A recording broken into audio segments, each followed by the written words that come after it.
Well, this is the National Cycle City Active City Conference. There's 800 delegates come together to talk about cycling and walking and building livable cities. One of the things I found in the last few years travelling around the UK and speaking to departments of health, a lot of time in Westminster and then various regions, is that I see some fantastic ideas and then I turn around and they don't know about it over there. So events like this are absolutely critical to get people together, different experts, and not just in infrastructure or in health or in local government, all of them mixed together to see what they can do to help each other. So critical events like this for sharing information. We're really pleased to be here and support Leicester City Council with the Active City Cycle City Conference.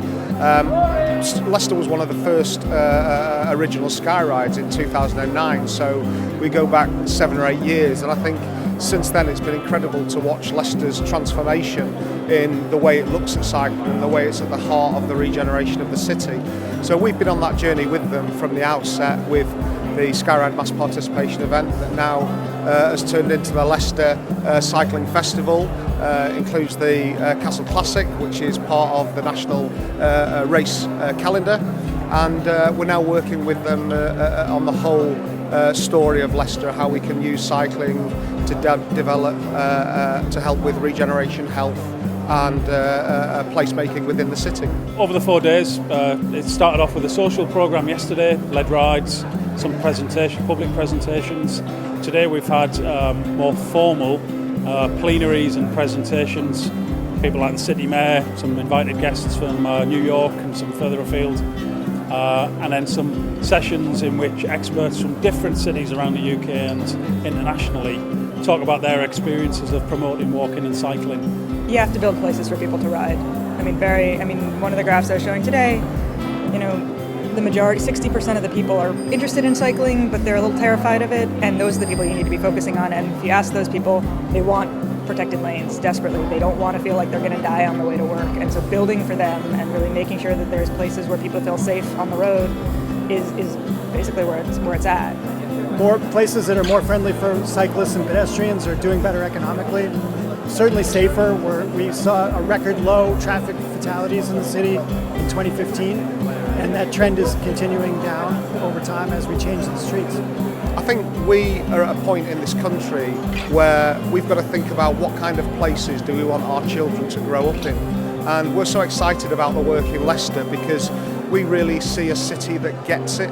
They get that in order to be a city of the future, one of the best places in the UK to live, they need to make sure people and people moving around the city by bike is at the heart of their plans to transform. We're building a city that is attractive for people to live in. The economy and the future of cities and settlements is all about being people friendly. More people can move in, more people can share the space. That's attractive to businesses, it's attractive for investment, and the economy of Leicester can grow and it can survive the worst of the recessions and it can boom.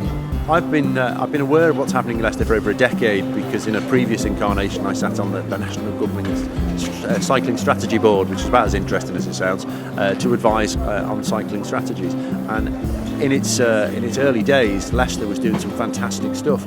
They looked at the book of road design and what all designers go to and said, well, we can't see anything here that allows me to integrate a pedestrian and a cyclist crossing, so we'll just do it anyway. And that was wonderful. They were very courageous, and that work's carried on. And it's great to come back 10 years later and see that they've built on it and making some fantastic spaces.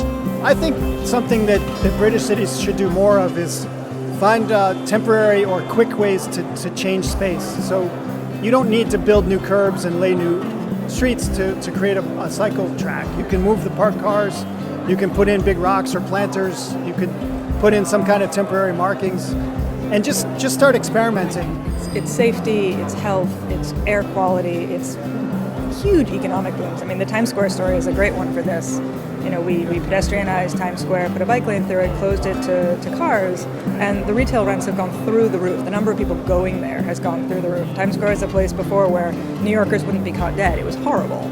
And suddenly it's a place where, it's still not my favorite place in the city, but I'm willing to go there because there is a place for people. If you go and look at Utrecht or Copenhagen or Amsterdam, there's hardly any traffic. cycling and walking is prioritised, and it's a beautiful space to be in. If you stand anybody in that environment, I would challenge anyone to say they wouldn't prefer this to the way that we've done it for the past few decades. People in the UK are waking up to that now. 70% of people that we've polled, thousands of people over the last few years, have said, I would love to have more of this, and I would definitely ride a bike if I felt safe. And that's what's happening here in Leicester.